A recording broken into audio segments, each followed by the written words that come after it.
final film for today is The Girl in the Spider's Web. So, The Girl in the Spider's Web is a reboot of the American Girl with the Dragon Tattoo series, but it's based on the fourth book in the series, so therefore it's kind of also a sequel to the original three Swedish films. But it stars new actors, new characters. And yeah, a weird way to do a reboot because this film does not at all explain who any of the characters are. You have to go into it knowing who these characters are. So if you don't know who Elizabeth Salander is, if you don't know who Mikhail Blomkis is, this film does not explain that at all. Yeah, you can get a vague idea of who they are. You know that Mikhail Blomkis, for example, is a journalist. You know that Elizabeth is a kind of a vigilante now and a hacker.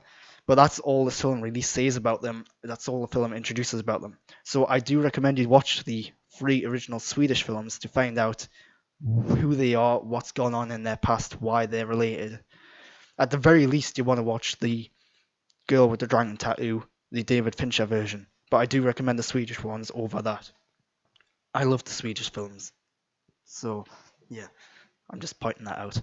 So, this film, what it's about, basically, I don't want to go into spoilers. If you've seen the trailers for this film, don't see the trailers. Just don't. The trailers for this film spoil this film completely.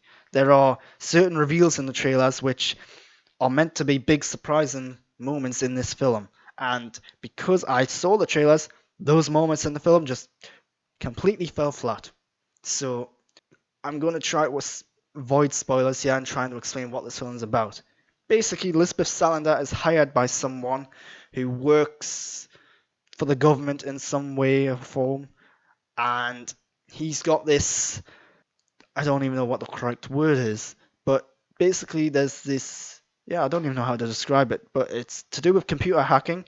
He wants her to hack into the NSA and steal a program or something that he made. Yeah, then the film kind of evolves from there. So she ends up having the NSA hunting her down. She ends up having other people hunting her down who want this program or whatever it is. And yeah, meanwhile, Mikhail Blomkis gets involved trying to help her out. Yeah, I don't want to spoil this at all, so I can't really say what the specifics of it all is. But the problem I had with this film is that it's taken this franchise in what was like a thriller mystery kind of franchise and more drama than anything else, and it's now full on action thriller. And it just feels like this isn't quite what the series was.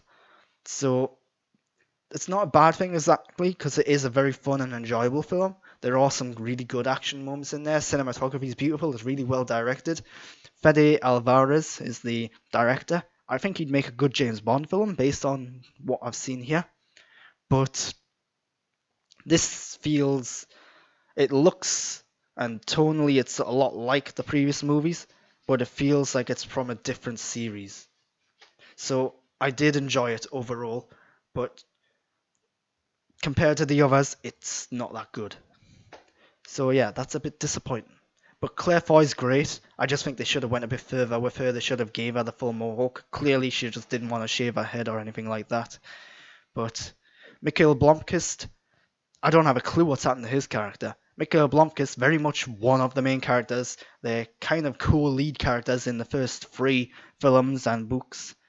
But in this, he just kind of pops up and he's just kind of there for most of it. He never really does much of anything. So it's really weird. But yeah, that's The Girl in the Spider's Web.